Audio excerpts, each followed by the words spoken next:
Okay, so we've talked about all of our operations with numbers. We talked about fractions, decimals.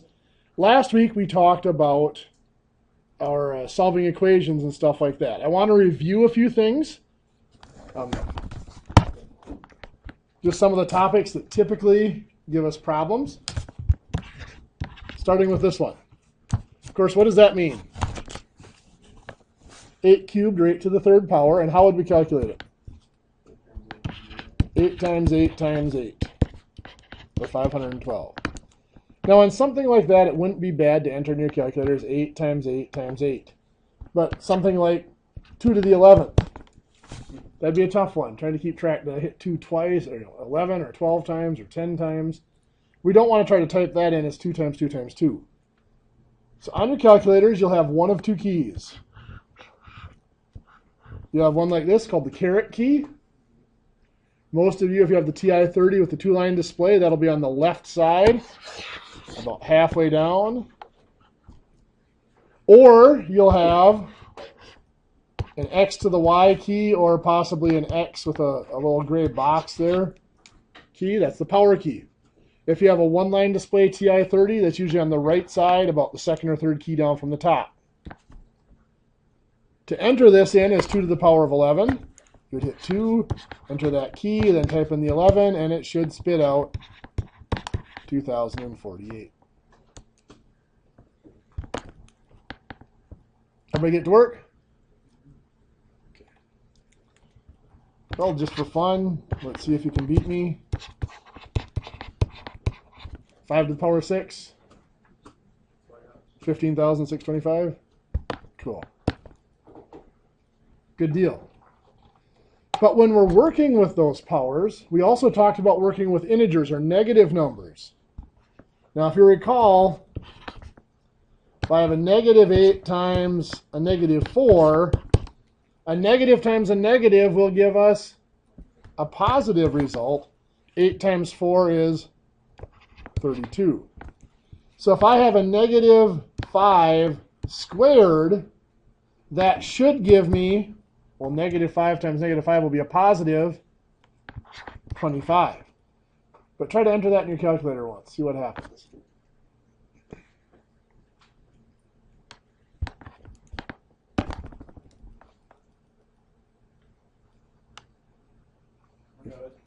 If you enter it like this, many of your calculators end up giving you a negative 25. Why did it give you a negative 25? Well, because your calculator does the squared first and then puts the negative in front of it. To tell the calculator that you're actually squaring a negative 5, you have to put parentheses around the negative 5. Then the squared outside the parentheses. Then it'll give you the positive 25, which is the correct answer. So whenever you have a negative number to a power on your calculators, you should remember, put it in parentheses. Now, if I have a negative 4 to the power of 3, without punching this calculator, just think for a second. Is this going to be positive or negative? Perfect. It'll be a negative 4 times negative 4 times negative 4. Multiplying these first two will become a positive 16. But multiplying by the third negative 4 will make it negative again. Negative 64. And your calculator will correctly do that. How about a negative 5 to the power of 4? What do you think, positive or negative? This will be positive. Because if you think about it, or reason it out, negative 5 times negative 5 will be a positive 25. Well, times another negative 5 makes it negative again. It'd be a negative 125. Times another negative makes it positive 625. Notice a pattern emerging here at all? Yeah, if it's an even power, the result is always positive. If it's an odd power, let's test it with negative 3 to the 5th power. Should be negative 243. Works out. Odd powers, if it's starting with a negative number, the odd power will give you a negative result. An even power will always give you a positive result. So that odd power, you can get a positive or negative depending on what your input is. Because of that, if we go to reverse that, what's that symbol mean? Square root. And if it's the square root of x, what it's asking me is what number squared is equal to that value. It's reversing the power of 2. For example, the square root of 16 is 4, because 4 squared equals 16. What would be the square root of negative 25? Well, if you punch it in your calculator, it'll tell you error. Why?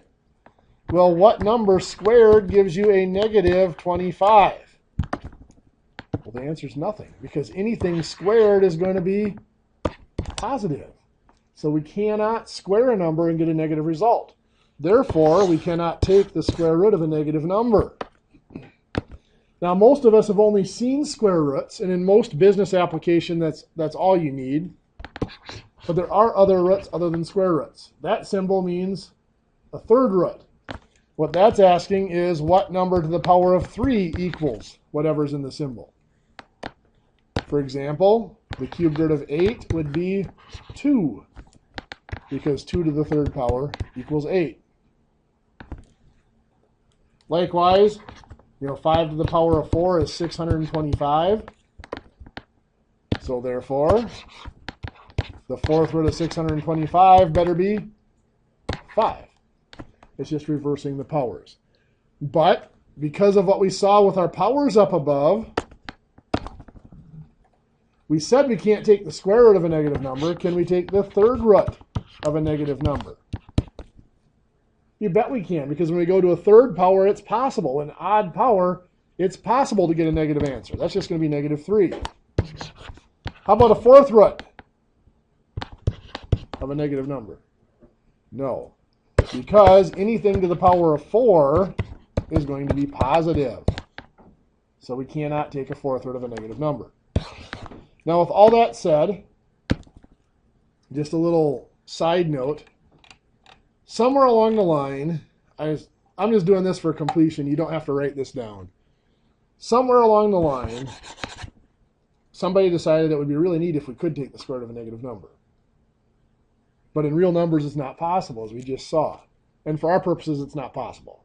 But just so that you don't think I'm lying to you and you run across this someday, at one point they actually decided, hey, let's decide that we can take the square root of negative 1, and we'll call that the imaginary number I. And then we'll make a whole theory of algebra based on the imaginary number I. It's called complex algebra. We're not going to get into it, but I just wanted to set it out there so that you knew it existed. So if you ever go on and take a college algebra class where you have to learn about imaginary numbers, you don't think I lied to you. But for our purposes, we're not going to do it. Also, it helps you appreciate the fact that I could hurt you a lot worse than I am, and I'm holding back. So anyway, now that we have all those operations out there, a little review of problems like this.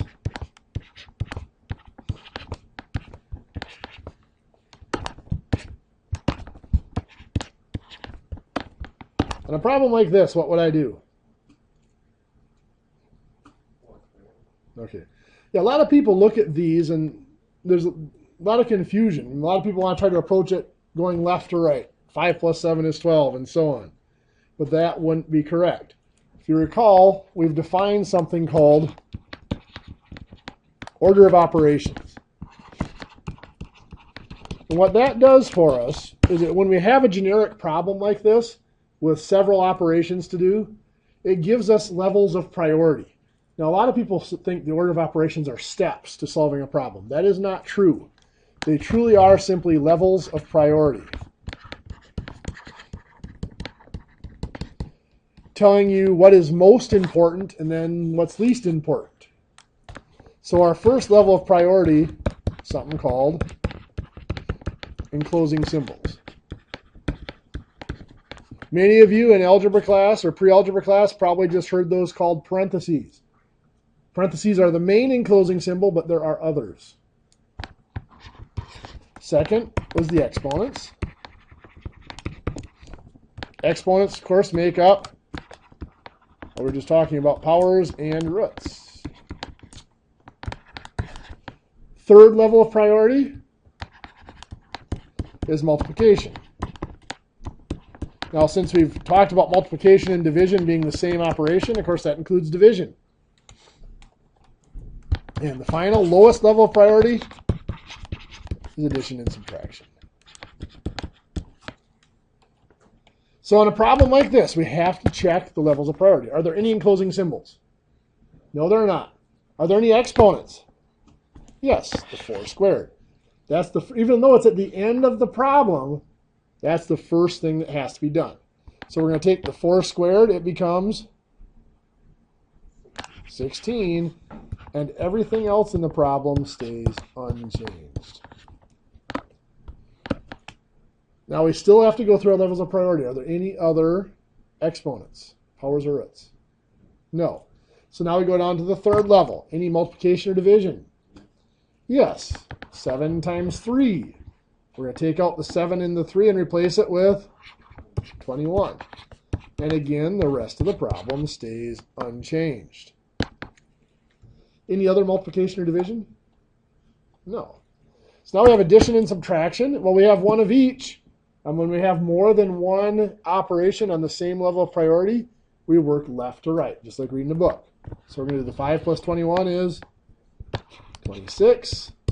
Then minus 16 is 10. That's not so bad. Let's do another larger example like we did before.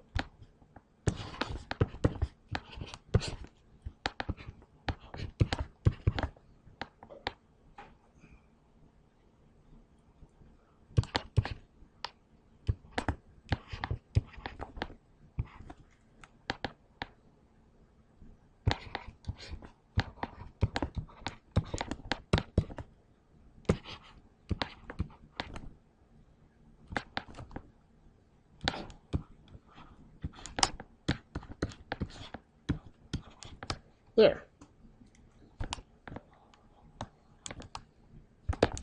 So to start on this one, of course, we go for enclosing symbols. Do we have any? We have a few sets of parentheses. So we go left to right. Going left to right, the first one we run into is right here. We need to find its other end. Is that it? Nope. That one? Nope. There? Nope. That one's not even really an enclosing symbol. That's just separating out the -2. Here's the other end. So we're going to start inside that parentheses, basically inside the red box. Now, inside there, our order of operations does still apply. Are there any other enclosing symbols? Yes, right here. So we're going to start inside that purple box, inside that inner set of parentheses. In there, are there any other enclosing symbols? No. Powers or roots? No. Multiplication or division? Nope. All that's there is subtraction, addition or subtraction. So we're going to do 5 minus 3 to get 2. Now we've reduced everything inside that set of parentheses to a single number, so I don't need the parentheses anymore. So everything else remains unchanged.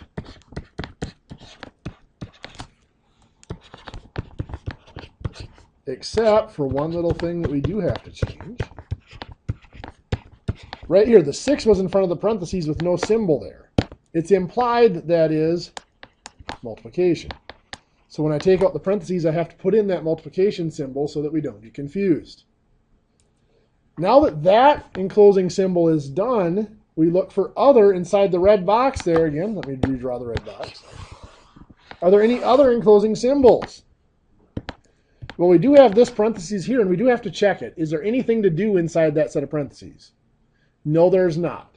All that parentheses is doing is separating, is telling us that that's a -2 and not -2. So now we're back to the red box. Powers or roots? There are a couple of them. Going left to right, we get 2 to the 3rd power first, which is 8.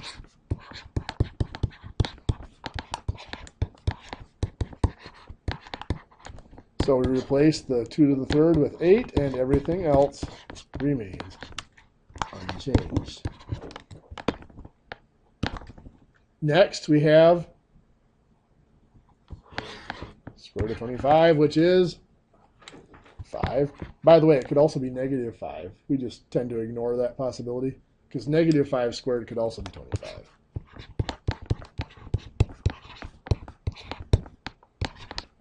So replace the square root of 25 with 5. So if you look at square root of 25 equals x, the answer could be 5 or negative 5, yes. Most of the time in practical applications, we just go with the 5 because in real life there aren't too many negative numbers unless you look at my checking account. But for the most part, we deal with positive numbers in real life. So now what's next? Any more powers or roots inside the parentheses there? No. Multiplication or division? Yes. I'm going to start to cheat. Take 4 times 8, which is 32. Next would be 6 times 2, which would be 12. 5 times negative 2 would be negative 10. So I do have to put that back in parentheses.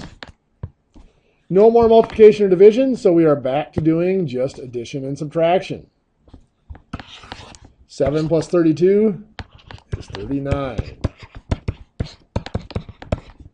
I'm just rewriting this once here to kind of make it more compact, and then I'm going to go back to erasing. So then we have 39 minus 12, 27. 27 plus negative 10. 17, and 17 plus 1, 18. Now I realize for those of you trying to keep notes, I just blew you out of the water because you can't rewrite it as fast as I just erased it. If you want to, you can go back through the recordings and write down every level again. But now that we've got the parentheses down to a single number, what do we need to do? Get rid of the parentheses and remembering to put in multiplication there. That 3 was in front of the parentheses with no symbol. And then multiply is the next one. 3 times 8 is 54.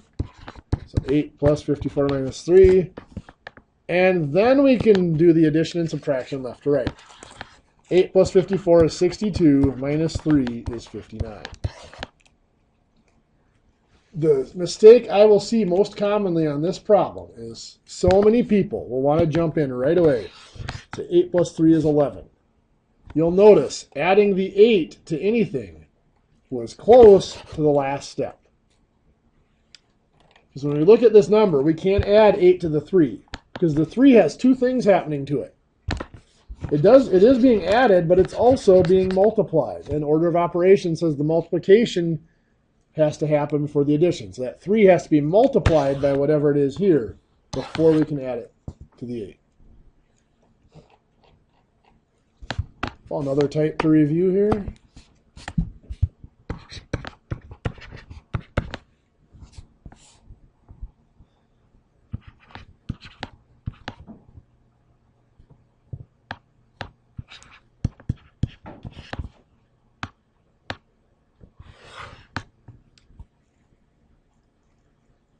Let's get that wrong. So minus.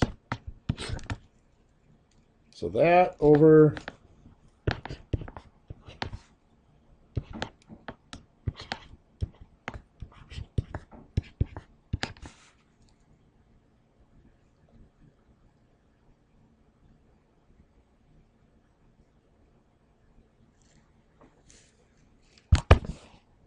on something like this, what do we have to do? Okay.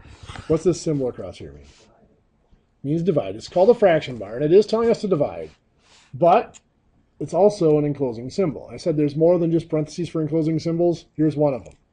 That is telling us that we have to do everything on the top, we have to do everything on the bottom, then we have to divide. So it's basically separating it into two separate problems, and then a division. So on top, what do I need to do first? Well, we have parentheses, so we go inside that set of parentheses. In there, what's next?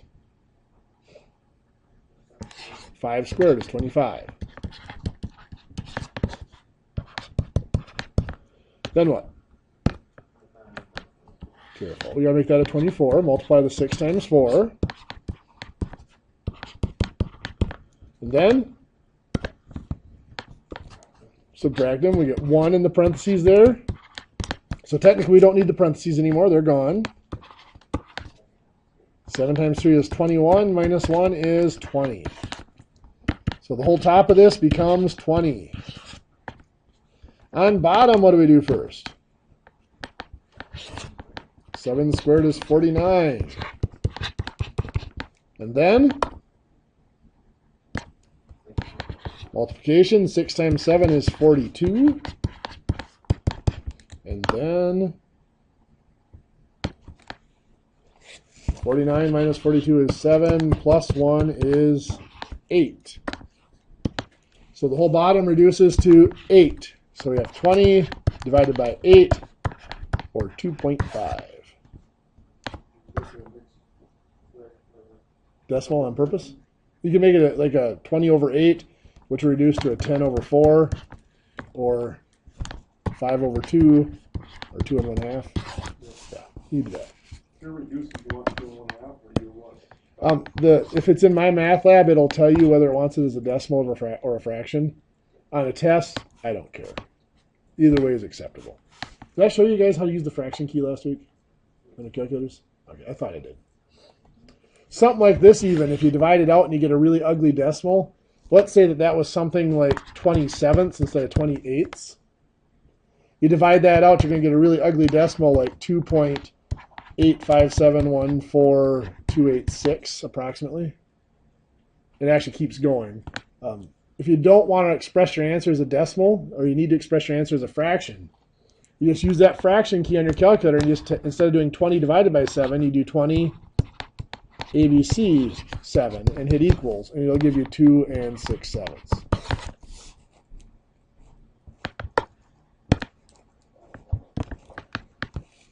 Remember, a division problem and a fraction are kind of interchangeable. You can switch back and forth between them.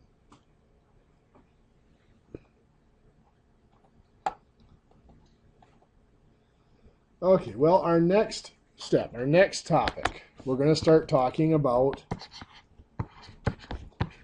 probably the most powerful tool in business applications of math, and that is percents. To understand percents, we have to understand the word percent. It's actually 2 words put together. Per, think of miles per gallon, dollars per hour, means for each or out of. And cent, which means, think of years in a century, cents in a dollar, 100. So if I have 34%, that literally means 34 out of 100. In fact, it's just that simple to convert a percent into a fraction, just like that. 34% is 34 out of 100. Of course, we're not going to leave it that way. We're going to simplify that fraction by dividing the top and bottom by 2 to get 17 out of 50. So that fraction, 34%, reduces to a fraction of 17/50ths. So let's say we have 70%. What's that going to become? 70 over 100. And of course, those can both be divided by 10. Very good. If they end with a 0, they can be divided by 10. Give us 7/10.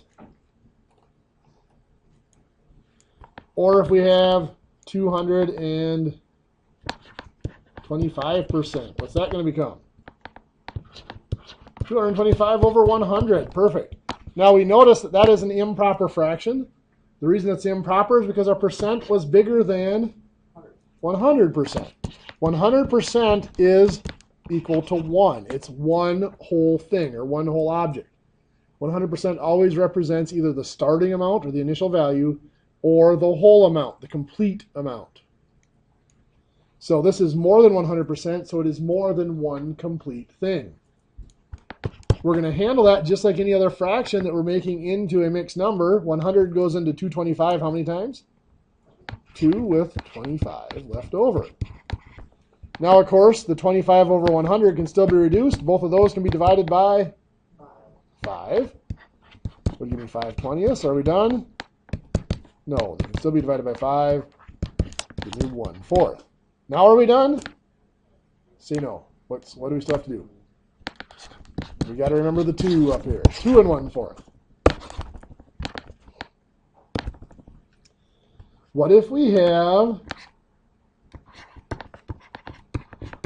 12.5%? What's that become?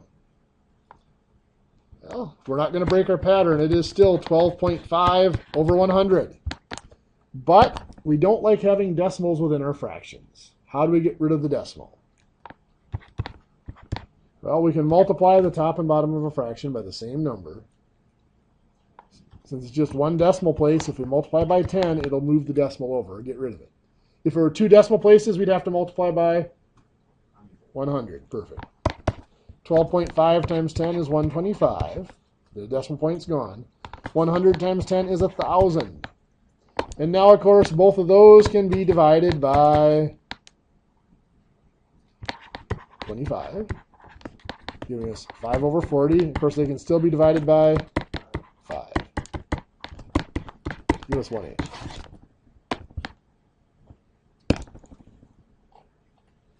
Here's one that's sometimes a stumper. 8 1/3% becomes 18 1/3 over 100. Now somebody said 183 over 1,000, trying to convert it into a decimal, but is 18 1/3 really 18.3? No, it's 18.333333333. To get rid of that decimal, you'd have to multiply by, 1000. Never end. You could round it to 18.333 or whatever and try to do it, but it's going to come out a little bit off. It's going to have a round off error. So to handle it exactly, we have a couple of options. The easiest way is just to treat this as a fractional division. Remember, it said fractions can be turned into division. So 18 1/3 over 100 will be 18 1/3 divided by 100. We'll make that 100 over 1, so it's a fraction. 18 1/3 is going to be turned into an improper fraction. Recall how to do that? 18 times 3 is 54, plus 1 is 55/3. Instead of dividing by 100 over 1, we're going to multiply by 1 over 100. We can cross cancel. 100 and 55 can both be divided by 5. Give me 11 and 20. 11 times 1 is 11. 3 times 20 is 60. 11 60ths. There won't be many of those on a test. I realize that one's kind of cruel. Here's another one that's kind of fun. 1/4%. Well, it's 1/4 over 100. We could do the same thing and divide it out. 1/4 divided by 100. Or in this case, it'd probably be simple. It's just multiply by 4 to get rid of the fraction. Since it has a denominator of 4, you can multiply by 4 to get rid of it. So if we multiply by 4 on top and bottom, 1/4 times 4 is 1. 100 times 4 is 400. So that's 1/400. One thing I like to talk about is benchmarks. 1% would be just 1 out of 100, right? 1/4% has to be smaller than that. 1 over 400 is smaller than 1 over 100. So it makes sense to have that as our answer.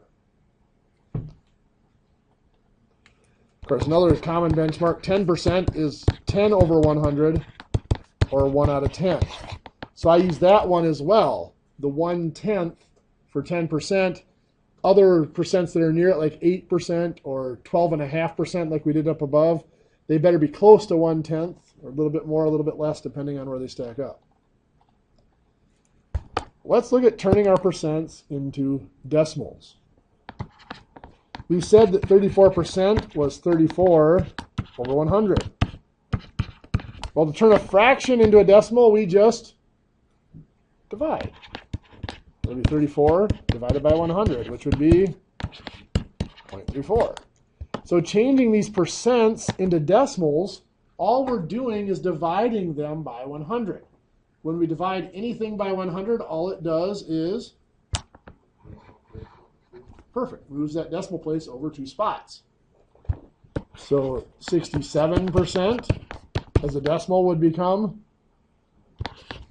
0.67. 40% would become 0.40 or 0.4. 3% would become 0.03. Good. 250%. 2.5. 6.2%. Careful. 0.062. Think about it. 6.2%. 10% would be 0.1. It's got to be smaller than 0.1. So 0.6 doesn't make sense.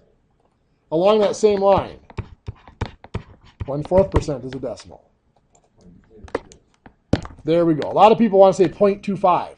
But remember, 1% is 0.01. It has to be smaller than 1%. It is 0.0025. Because 1/4 is 0.25. That's still a percent. We have to divide by 100 to move the decimal point 2 spots yet. Any questions? Going the other direction then, from a decimal back into a percent. 0.73 as a decimal really means 0.73 out of every 1. Of course, a percent means out of 100. So one way we could find that percent is to just, we could cross multiply and divide in this proportion, but we don't need to. We just know we're going to multiply by 100. 0.73 times 100 is 73 out of 100, or 73%. So to convert from a percent, or from a decimal into a percent, all we're doing is multiplying by 100 or moving that decimal point 2 spots to the right, to the other direction. So if I have 0.91, that becomes what as a percent? 91%. 0.4 becomes 40%. 2.1 becomes 210%. 3 becomes 300%. 0.06, 6%. 0.039, 3.9%. Good. You guys are getting the picture. Next step. Let's take a fraction and turn it back into a percent.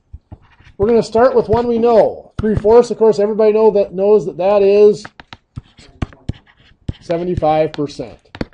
Now, there's a couple of ways we could get to that percent. We could divide 3 divided by 4, turn it into a decimal, which is 0.75, and then move the decimal point to make a percent. That always works.